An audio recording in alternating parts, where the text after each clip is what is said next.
Well, as of recently, within Bible study, both within on Sunday mornings and also on Wednesday, we spent quite a bit of time actually talking about some of the suffering that Christians within the first century have endured. So I thought I'd spend a little bit of time on that this morning. But as we think about our culture today as compared to the first century and even throughout the centuries later, while we within the United States do seem to have, to be honest, much, much better than what we find in the past because we do have protection of religious freedom, there is still different forms of what we would call persecution that does take place for those who are followers of Christ, primarily in the forms of discrimination or harassment. It could be seen or manifested as job losses, not being promoted, demotions because you stand firm on the faith, or because of maybe discussions or the moral attributes that you hold. It could be anything from harassment and mocking due to your religious faith or your practices, or it may even be exclusion or problems really within your own family or within your own marriage. Now, often it is much worse in other countries today. If you go look at a number of the other countries surrounding us, especially those that maybe, for example, are Muslim nations, you will find that it is much, much worse than what we have to endure here within the United States. But the reason I want to come back and focus on this just a little bit is, even though we do seem to have it so much better than many nations around us, Christians have always dealt with these types of problems, and things have not really changed over the centuries. And I'll be honest, I honestly don't know what everyone in here is dealing with. I don't know what your work environments are like. I don't know what your family environments are like. I'm not sure if you are dealing with some type of suffering and or persecution because of your faith. But I do want to go back and spend a little bit of time looking at what Paul teaches us, because it does give us better hope, and it does give us understanding. So I'm going to go over to 2 Corinthians. I'm going to read from chapter 4, starting in verse 8. And we'll actually spend the majority of our time really within 1st and 2nd Corinthians and a couple of other passages. But follow along with me. Paul writes to the church in Corinth, "We are troubled on every side, yet not distressed. We are perplexed, but not in despair. Persecuted, but not forsaken. Cast down, but not destroyed. Always bearing about in the body the dying of the Lord Jesus, that the life also of Jesus might be made manifest in our body. For we which live are always delivered unto death for Jesus' sake, that the life also of Jesus might be made manifest in our mortal flesh. So then death worketh in us, but life in you. We have the same spirit of faith, according as it is written, I believed, and therefore I have spoken. We also believe, and therefore speak, knowing that he which raised up the Lord Jesus shall raise up us also by Jesus, and shall present us with you. For all things are for your sakes, that the abundant grace might through the thanksgiving of many redound to the glory of God. For which cause we faint not, but though our outward man perish, yet the inward man is renewed day by day. For our light affliction, which is but for a moment, worketh for us a far more exceeding and eternal weight of glory. While we look not at the things which are seen, but at the things which are not seen. For the things which are seen are temporal, but the things which are not seen are eternal." Let me give you a little bit of a backstory here as we begin to look at 2 Corinthians and what is going on. And we even touched on it this morning. If you go back and you look at 1 Corinthians, certainly there was a number of problems within the congregation there in Corinth. And we touched on the fact that they had ongoing problems.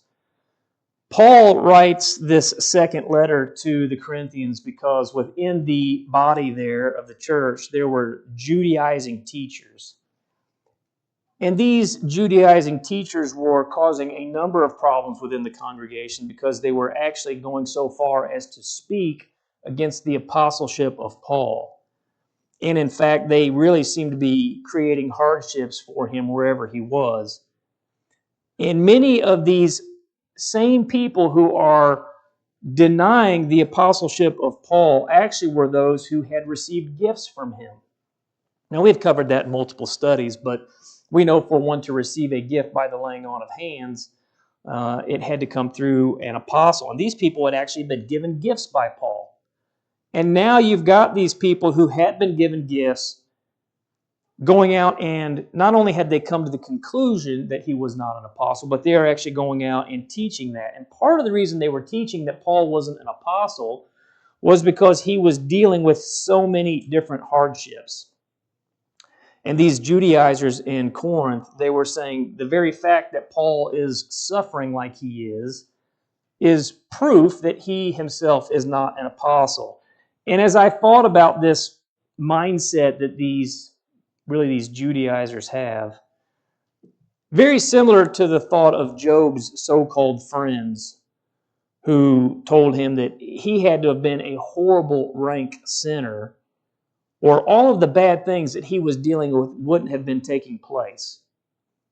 Now, Job did an excellent job in defending himself, explaining that he hadn't done anything wrong and trying to explain to his so-called friends, even though he didn't fully understand why these were taking place, that he had not been unfaithful. Well, Paul is actually going to prove to these naysayers, or those who are deniers of his apostleship, that the very fact that he was enduring all of these problems and trials and persecution was actually proof that he actually was an apostle and that he was being faithful.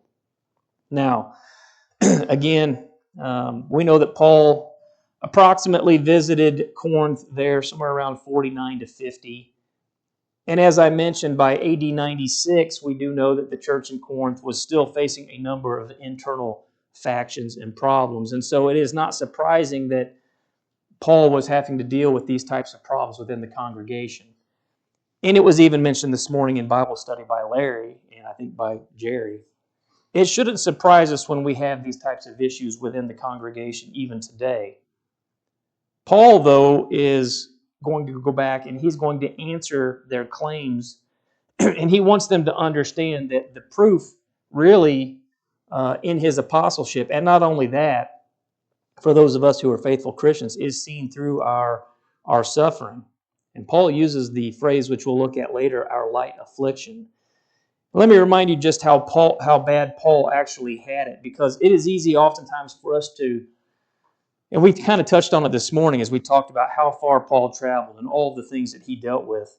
I think it's oftentimes hard for us to remember just how much a servant of Christ can actually suffer for the faith. And I think that would help us quite a bit. So now let's go on over to 2 Corinthians 11. I'm going to read verses 21. You probably say 22 in your passage. I'm going to change that to 21 through 28. Paul in 2 Corinthians chapter 11 says, I speak as concerning reproach, as though we had been weak. Howbeit whereinsoever any is bold, I speak foolishly. I'm bold also. Are they Hebrews? So am I. Are they Israelites? So am I. Are they the seed of Abraham? So am I. Are they ministers of Christ? I speak as a fool. I am more. In labors, more abundant. In stripes, above measure. In prisons, more frequent. In deaths, oft. Of the Jews, 5 times received I 40 stripes, save one. Thrice was I beaten with rods. Once was I stoned. Thrice I suffered shipwreck. A night and a day I have been in the deep. In journeyings often, in perils of waters, in perils of robbers, in perils by mine own countrymen, in perils by heathen, in perils in the city, in perils in the wilderness, in perils in the sea, in perils among false brethren, in weariness and painfulness, in watchings often, in hunger and thirst, in fastings often, in cold and nakedness, and besides those things that are without, that which cometh upon me daily, the care of all the churches. Paul had dealt with an awful lot he suffered a lot, and he even mentions really in the last passage I read there that in spite of all of those things, he even had the care of the church nonstop on his mind. And so Paul dealt with all different types of problems, and yet we know that as we look not only within the Scriptures, but within history, that Christians in general suffered in the day. We touched on it slightly this morning. We talked about Nero and others. Nero would burn Christians alive, and he would torture them just for fun. We know that Christians were actually placed within the Colosseum in order that they could be attacked and eaten by animals, literally for the viewing pleasure of those who sat in the crowd. We could look at people like Domitian.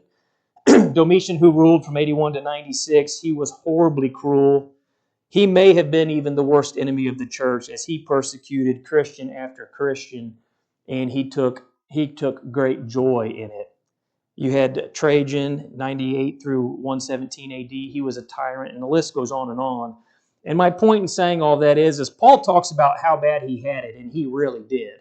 He really did. And yet, it wasn't just Paul. We had Christian after Christian who was suffering. Excuse me. Now again, as we go back, we realize we don't suffer the way that first century Christians suffered. Yet we can go back because of Paul's writings here and because of his sufferings, and there's quite a bit that we can learn. So let's look at some basic facts here as we look at specifically what Paul writes to us. One of the things we learn right off the bat is that we as faithful Christians should expect suffering. We should expect some type of persecution. We should expect trials in our life simply because we are faithful followers of God. Listen to 2 Corinthians 4, 8 through 9. Let's start off where Paul talks about this. Now again, he's talking about him as apostles, but we know that this carried over to first century Christians. He says, "We are troubled on every side, yet not distressed. We are perplexed, but not in despair. Persecuted, but not forsaken. Cast down, but not destroyed." Now let's break this down just a little bit. Verse 8. He says, we're troubled, but we're not distressed. How often do you guys deal with trouble on a daily basis? Yeah, I sat and thought about this a little bit. Have you guys ever noticed that some people seem, whether they're faithful or not, have you ever noticed some people seem to make it through life and don't deal with troubles hardly at all? And then you look at other people who seem like they constantly deal with trouble on a daily basis. Sometimes people like they have the worst of luck, right? I think oftentimes as followers of God, we almost even get to the mindset of we expect that we should have persecution, and Paul makes it clear that we should in many regards. But I don't want to get to that mindset that we saw there in Job. Remember Job's friends? You must be a horrible, sinful person for all these bad things to happen. Or for these people who are questioning Paul, you're not even really an apostle because of all these bad things happen. We have to try to keep all of this in perspective. How often have you heard, I think even Jerry mentioned it this morning, how often have you guys heard that the church is struggling today? I think a lot of people have made that claim, and I would say that that claim is true in some regard, but I would also say this. Those who are faithful in the church today are exactly what God had intended them to be, and the unfaithful are simply the manifestation of the warnings that we were given about falling from grace or becoming lukewarm. We're always going to have the church, and the faithful within the church, they're exactly what God has expected. And yet all of us who are here today will know that we know people who were at one time faithful who are no longer faithful. They have either become lukewarm or they've left completely. That's simply proof that the Scriptures are accurate. The Scriptures have foretold of both of those situations.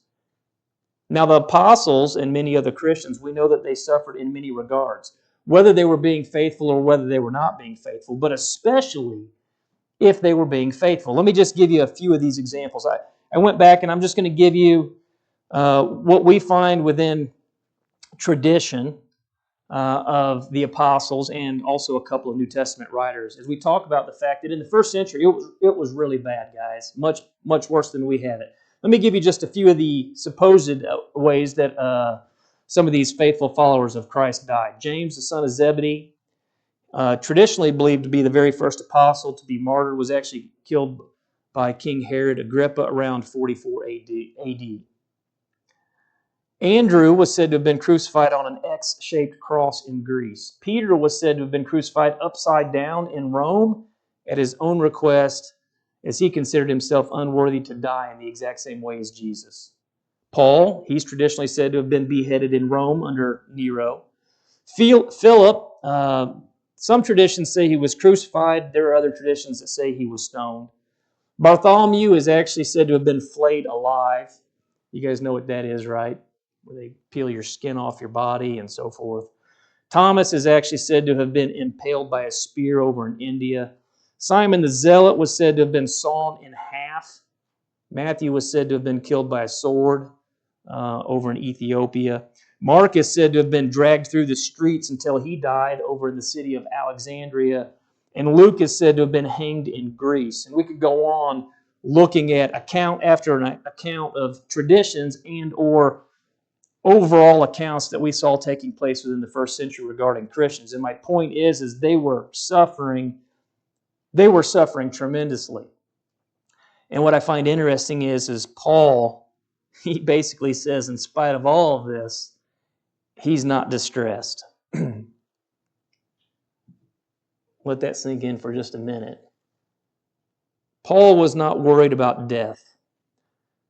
And yet, as we look back at the things that Paul dealt with and the fact that he was literally facing often death, it seemed, on a daily basis, Paul makes it very clear to us that his only concern was that he was going to be found faithful when he died. I think that's why we see, as we looked even this morning at the missionary journeys, just briefly in studies, that Paul worked and worked and worked and worked. In verse 8, he says he's perplexed, but he's not despaired. The word perplexed there gives the idea that there isn't any way of escape. There is no way to get out of a trap. But here's the thing, as I thought about it, Paul wasn't even worried about a way out. Notice what he says in Philippians 1, 21 through 24. He says, "For me to live is Christ, and to die is gain. But if I live in the flesh, this is the fruit of my labor. Yet what I shall choose I want not, for I'm in a strait betwixt two, having a desire to depart and to be with Christ, which is far better. Nevertheless, to abide in the flesh is more needful for you." It's interesting how he looks at this. Paul basically says that being here is great, and it's needful. He says, but to die is even better. Paul looks at the reward that he has and the ending of all the suffering and persecution and trial that he's dealing with, but he says, as great as all that is, it's more needful for me to be here. And you may say, why? I think Paul, in spite of everything that he dealt with, he looked at it really as exponential souls that he could save. Paul looked at it all being worthwhile because while we might look at it with the idea of, let's say we teach somebody the gospel. You teach one person the gospel and you look at it like that. But to be honest, if you taught somebody the gospel, just one person, and they were, imagine Paul, and they were as hard of a worker as Paul was, and they taught one, and they taught one, and all of them were as hard of workers as Paul was. Paul's looking at the teaching of gospel to one person as being exponential growth through just that one person. Paul's whole desire was just to save souls. And I think Paul knew that through the numbers and just exponentially, each single person he could teach, that's not just one person, that's exponential growth throughout the centuries. So that's all that Paul thought about. And so you can see why his mind was, to go to heaven is great, but to be here is more needful and better. Why? Because I can teach more people. Look at it this way. For all the people who weren't taught, we know what their end is. And so did Paul. We know that Paul was actually headed to Corinth. He was actually stopped by a near-death experience. Scholars talk about when it was and what exactly happened. We don't need to dig into it that much because we don't get all the information we need. But we know that Paul did deal with a near-death experience. But here's what I find interesting. We don't find anything after that took place that shows that Paul at any point desired or even thought about giving up. I don't think that even crossed Paul's mind. I know that at times it's hard for us. And yet I go back and I look at Paul and I think about how hard it had to have been for him. And yet Paul says, I know that to go to heaven is wonderful. It's great. But to be here, to be with you is needful. And we're going to learn here in a little bit more. It's not just the teaching of the gospel. There's a whole lot more that's taking place. Paul's going to show us that everything he's going through should be strengthening the church. It should be building the church up and in essence making them able to endure the same types of temptations and trials. And the same is true for us. I don't care how bad you have it right now.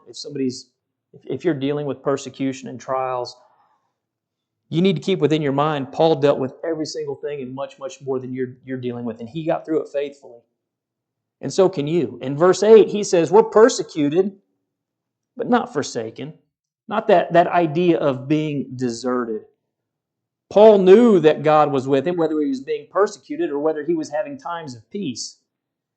God never forsook his Son on the cross. He'll never forsake faithful Christians. How many times again have you in your life either been persecuted or belittled or mocked because of your faith? And I will say this, and if you haven't been, ask yourself why. If you're a faithful Christian, at some point you ought to be dealing with some type of trials and hardships. If you haven't, ask yourself why. But if you have, whatever that mocking was or the persecution or the trial that you went through, it isn't anything compared to what they dealt with within the first century. Yet we do still face various types of trials and suffering. Paul and the other apostles, as he is alluding to here, they went through all these hardships knowing that no matter what they went through, no matter how bad it seemed to be, God never abandoned them. God didn't forsake them. As Christians, we ought to expect suffering. But that means that we also need to have the mindset that we are prepared and able to not only deal with it and to endure it, but ultimately to overcome it. And that's our goal as Christians. Our goal isn't just to endure. Our goal is to get through it and get through it faithfully. Listen to 2 Corinthians 4, verses 10 through 13. He says, always bearing about in the body the dying of the Lord Jesus, that the life also of Jesus might be made manifest in our body. Listen very closely to this next part. For we which live are always delivered unto death for Jesus' sake, that the life also of Jesus might be made manifest in our mortal flesh. So then death worketh in us, but life in you. Paul's talking about the apostles and what they're dealing with and what it does. We, having the same spirit of faith, according as it is written, I believed and therefore I have spoken. We also believe and therefore speak. And what Paul is saying is the suffering that we, the apostles, are dealing with, it has purpose. Now, like-minded, regarding just us as Christians, not apostles, we're not above suffering. And as a matter of fact, we often will suffer more because of the sins of the world. Now, nowhere in the Bible does it teach that we get an easy pass and we get an easy go because we have been baptized and we're faithful followers of Christ. And I seem to talk to people once in a while who have that mindset that once you become a Christian, everything will be much, much better. And that's simply not the case. As a matter of fact, these Christians, you look at many of these Christians, if they wanted to have an easy life, the easy way was to not become a Christian at all. It was simply to continue to live the way that they were living under those systems. As Christians, they dealt with additional problems and trials because they were Christians. And I will go so far as to say, when you become a Christian today, you will absolutely deal with more trials, and with more persecution and with more problems than anybody else. And you may say, why would you draw to that conclusion? We'll look at it logically. Is it much easier and much more accepted to live like the world? Or is it much easier and much more accepted to do what the Bible teaches the way the Bible teaches it? You guys all know the answer to that, right? The easiest way to live in this life is to do exactly what everybody else out in the world does, because they don't care and they don't mind. Did you try to live a faithful life as a follower of God? You're going to have a harder life. And Paul's laying that out, but he says there's a purpose behind all of it. And he says, especially for us as apostles.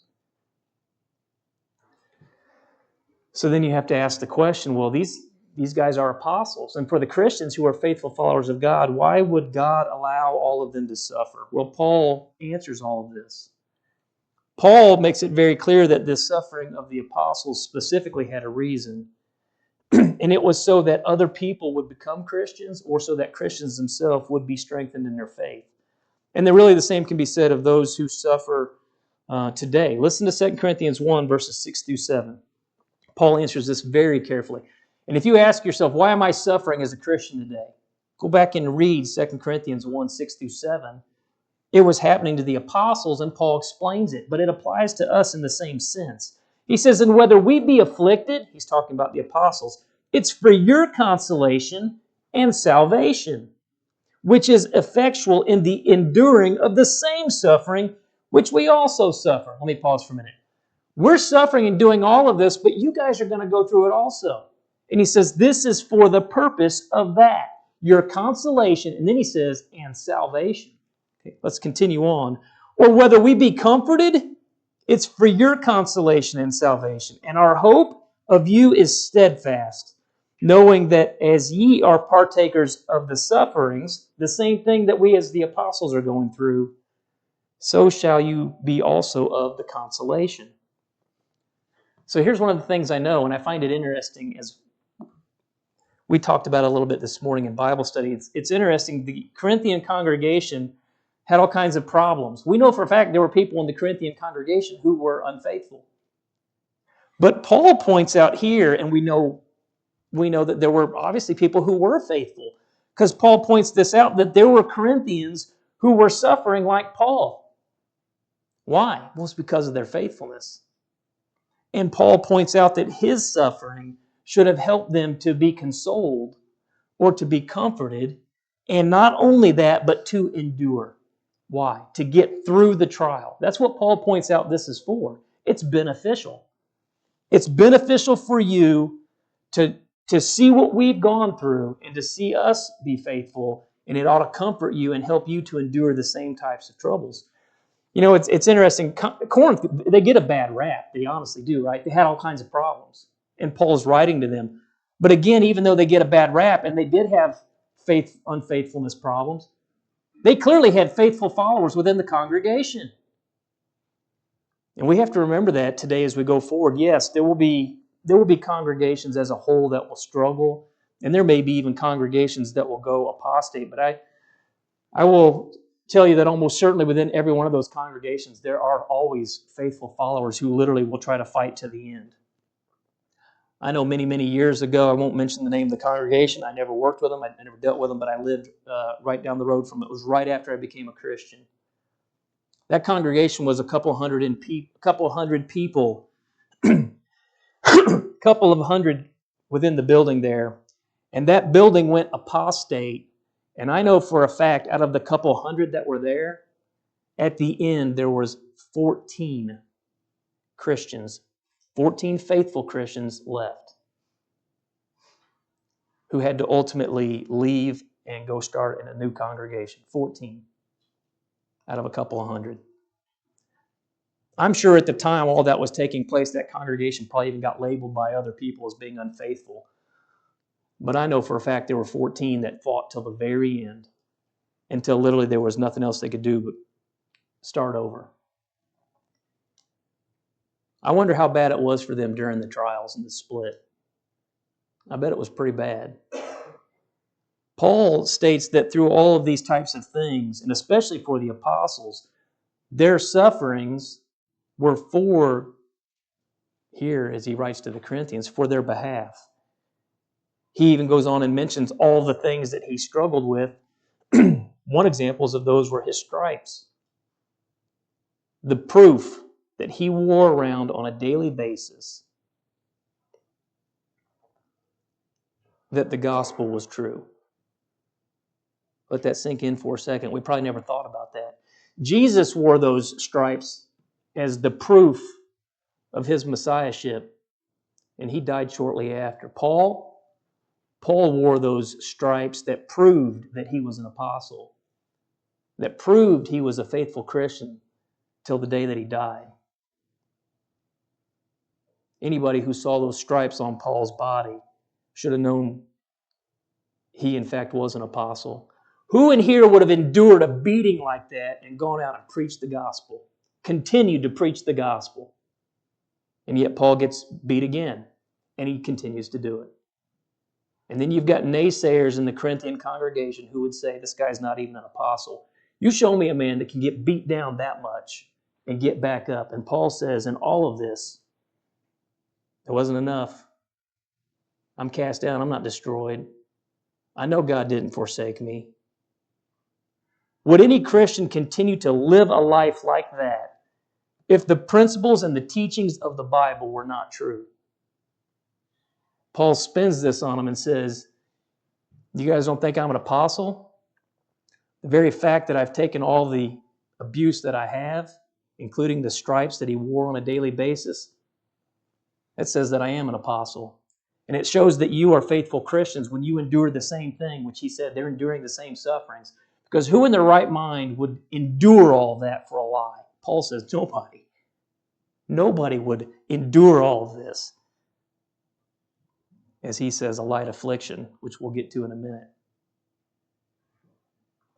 The very fact that Christians stay faithful in spite of the suffering and persecution we go through is the strongest evidence that God exists. And I believe that wholeheartedly. There isn't anybody in this world who would live as a faithful follower of Christ when they undergo all the stuff that we read about within our Bible. And not only that, the church was expounding. It was expanding exponentially. Just. And why? Well, suffering and trials, they may slow us down as a faithful Christian. They're not going to stop us. I'm sure Paul got slowed down much more than he wanted to. Paul stated that no matter what he was going through, he was going to continue to preach the gospel because he believed in the Christ. And in a sense, our faith is stronger because we've not seen Christ, but we believe all the inspired evidence. Listen to John 20:29. Now remember, Paul, and you could say, well, of course Paul was such a hard worker. He literally saw the risen Christ who basically told him, get to work. I'm going to send you out to the Gentiles. Listen to John 20:29 when Jesus is talking to Thomas. Jesus saith unto him, Thomas, because thou hast seen me, thou hast believed.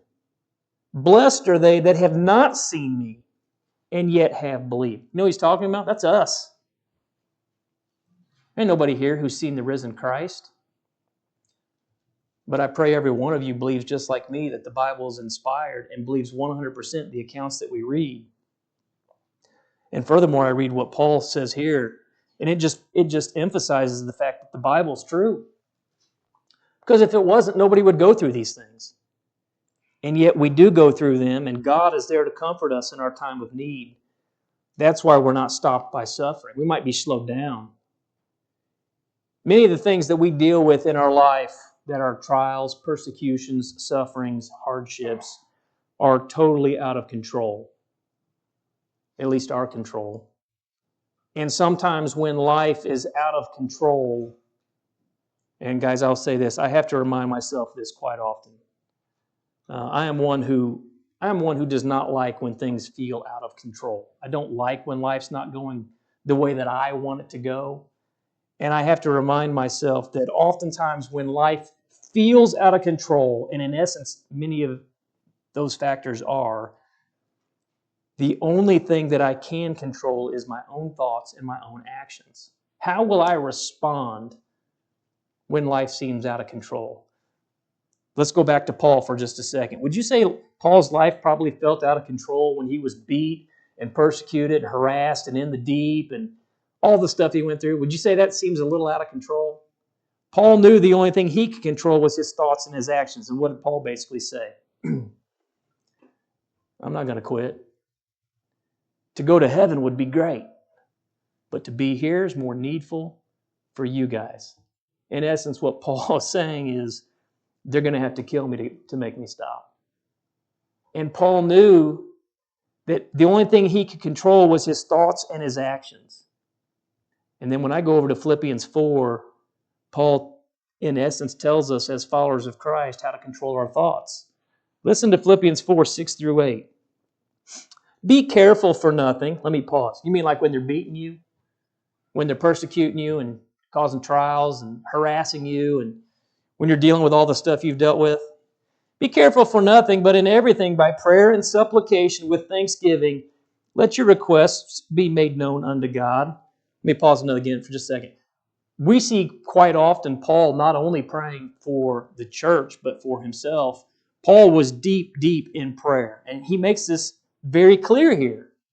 He says, but in everything by prayer and supplication with thanksgiving, let your requests be made known unto God. And the peace of God, which passeth all understanding, shall keep your hearts and minds through Christ Jesus. Finally, brethren, whatsoever things are true, whatsoever things are honest, whatsoever things are just, whatsoever things are pure, whatsoever things are lovely, whatsoever things are of good report, if there be any virtue and if there be any praise, think on these things. Now here's the hard part. I go back and I think about all that Paul went through, getting beat and all of those things. How do you keep your mind focused on everything that is beautiful and true and pure when you're going through situations like that? I think it goes back to Paul's statement when he said, to go to heaven is wonderful, it's great, but he says it's more needful for me to be here for you. And you may say, he's an apostle. So let me ask you this question as a Christian, because you guys, hopefully all of you think going to heaven would be great. How needful are you within this congregation? How much do you build up this congregation? How much will the people miss you? How much are you needful for the work here? You probably don't feel like you are, do you? But the congregation would cease to exist without all of us working as a body, wouldn't it? To go to heaven, how grateful, but to be here. How grateful and how wonderful of things could this body do if we think like Paul? Because Paul says the faithful servant will ultimately be rewarded. 2 Corinthians 4, 14 through 18. Knowing that he which raised up the Lord Jesus shall raise up us also by Jesus, and shall present us with you. For all things are for your sake, that the abundant grace might through the thanksgiving of many redound to the glory of God, for which cause we faint not. But though our outward man perish, and you guys getting older, the inward man is renewed day by day. For our light affliction, which is but for a moment, worketh for us a far more exceeding and eternal weight of glory. While we look not at the things which are seen, but at the things which are not seen. For the things which are seen are temporal or temporary, but the things which are not seen are eternal. Paul focuses in on the reward of the resurrection in verse 14.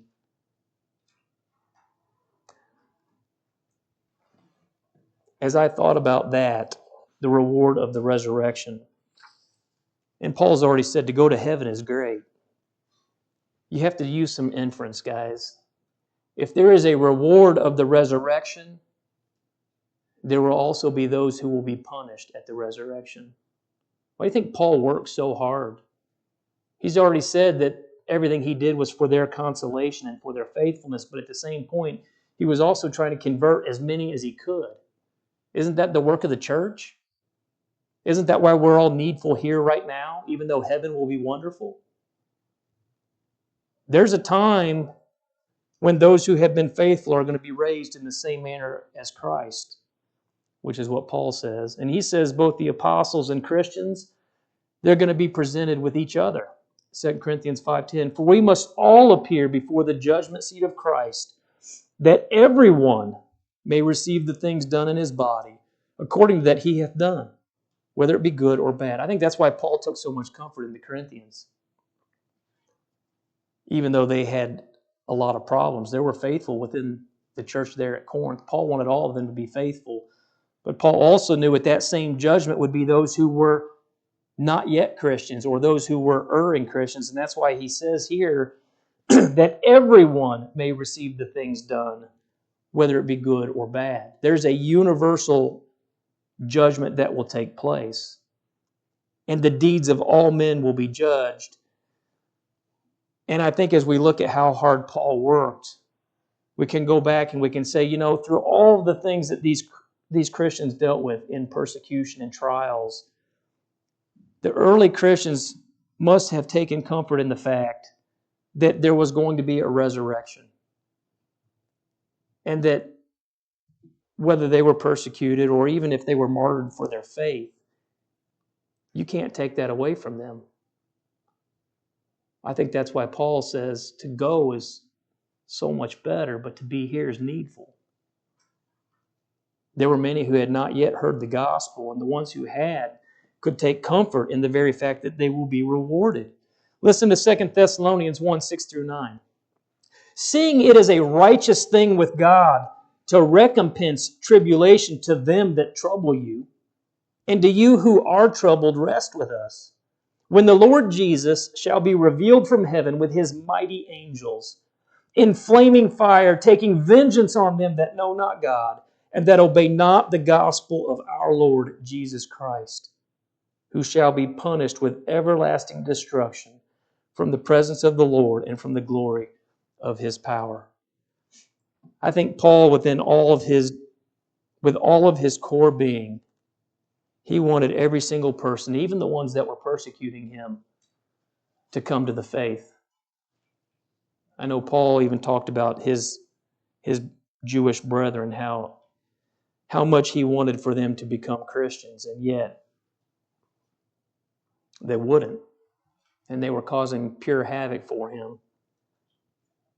And punishment is awaiting all of those who know not God or obey not the gospel. I think that's why Paul worked so hard.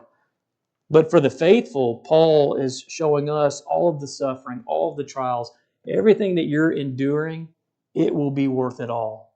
There isn't anything done on this earth that could be so bad that the glory of heaven wouldn't make up for it. However, the fact of the judgment is another reason that everybody simply needs to hear the gospel and obey. John 12:48, you guys are all familiar with this passage. He that rejecteth me and receiveth not my words hath one that judgeth him. The word that I have spoken, the same shall judge him in the last day. Paul knew that. Paul knew, and he talks about this resurrection, this universal judgment that would take place. For us as Christians, it should build our confidence. It should increase our hope because we have this reward of an eternity in heaven. But Paul goes on and he says we have the reward of renewal. He says our inward man is being made new every day. And he explains it in a way really that says that as followers of God, every day we are being renewed over and over and over again. Now, because of all the suffering of these first century Christians and all that they were put through, they were demonstrating every day that they were confident that the Scriptures were true. That's why they were enduring what they went through. And Paul says, I see your faith and your obedience to the truth, and your hardships will be worth it all. 2 Corinthians 4:17, for our light affliction, which is but for a moment, worketh for us a far more exceeding and eternal weight of glory. We've looked at that before, and I'm often baffled. at least with his state of mind. My wife will tell you I can get so aggravated when things aren't going my way. I can get so aggravated, and yet Paul's dealing with all these different trials and hardships, and he says, our light affliction.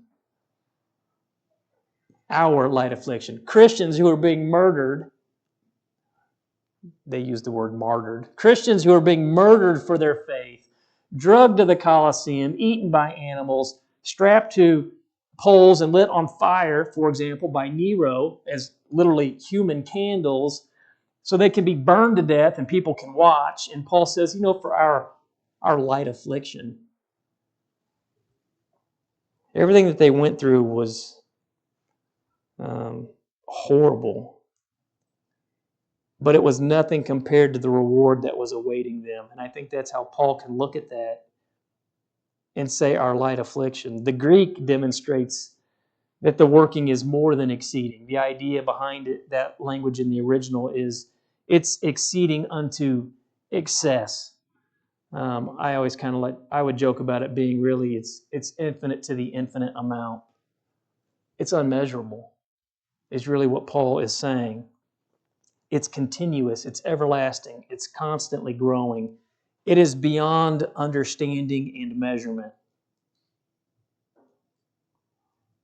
And so Christians, because of suffering, they have this glory that Paul says continues to grow and grow and grow and grow.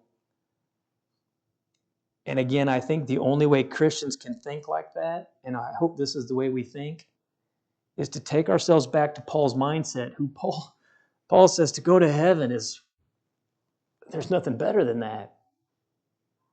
But to be here is more needful. And the question is why? We as a body build each other up. We encourage one another. We allow each other when we're going through hardships to make it and to make it faithful. But not only that, our goal as a body is to teach non-believers in hopes that we convert one. And think about this. If you convert one, there's a good chance you may convert a whole family. You know how many generations, how many people that will be that you teaching one person might have saved? I think that's how Paul looked at it. Are you ready to suffer as a Christian? Are you willing to endure those hardships? Are you ready to try to get through those as a faithful follower of God without breaking? We touched on it this morning in Bible study that there were a lot of Christians who they went apostate. Many gave up the faith. Many of them turned over brethren in the first century because they just couldn't endure. How much can we endure? Right now, it's wonderful. We can come to this building and worship. We don't have to worry about it too much. What would happen, though, if we weren't allowed to worship? I guess we won't know till we get to that point. But the question is, are you prepared for that? Are you prepared to live as a Christian is supposed to live? Are you prepared if things turn bad and we have to deal with stuff like Paul and the early first century Christians, that you're already prepared to endure all of that knowing that heaven will be worth it all?